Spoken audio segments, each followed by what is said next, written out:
Hola a tothom, benvinguts al meu canal. Avui aprendrem una cosa molt útil a matemàtiques, com trobar el mínim comú múltiple, o MCM, d'una manera fàcil i divertida. Esteu preparats? Som-hi! Primer, què és l'MCM? El mínim comú múltiple és el nombre més petit que és múltiple de dos o més nombres. Per exemple, si tenim els nombres 4 i 6, el MCM és el nombre més petit que es pot dividir tant per 4 com per 6 sense deixar cap residu.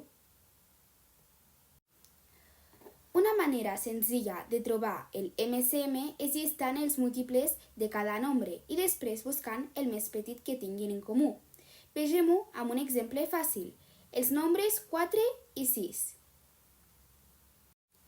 Llistem els múltiples de 4. 4 per 1, 4. 4 per 2, 8. 4 per 3, 12.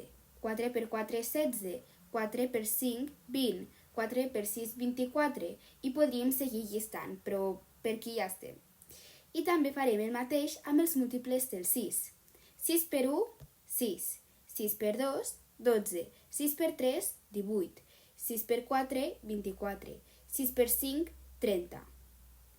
Ara ens fixarem en el primer nombre que apareix a les dues llistes, i és el 12.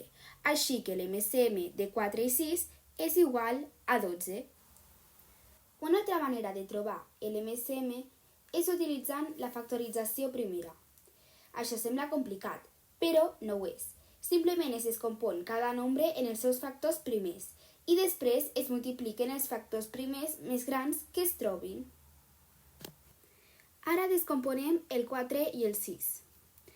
4 dividit entre 2 i 6 dividit entre 2, i això és igual a 2 i a 3. Ara farem el mateix. 2 dividit entre 2 es pot fer, doncs escrivim el 2.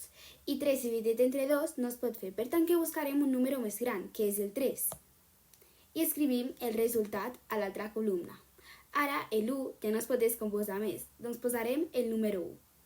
I això seria com 4 és igual a 2 al quadrat, perquè 2 per 2 és igual a 2 al quadrat, per 1, i 6 seria igual a 2 per 3 per 1.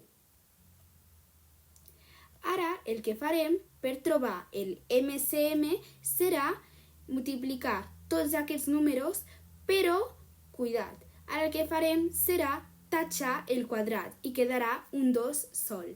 Per tant, serà 2 per 2 per 3. I això és igual a 12. I està bé, i com sabem que està bé? Perquè hem utilitzat l'altre mètode i ens ha donat el mateix resultat. Per repassar, podeu fer servir el mètode de llistar múltiples si els nombres són petits o la factorització primera per nombres més grans. Recordeu que l'MCM és útil per resoldre problemes de fraccions i trobar denominadors comuns. Moltes gràcies per escoltar fins al final. Seguim-nos i doneu-li like.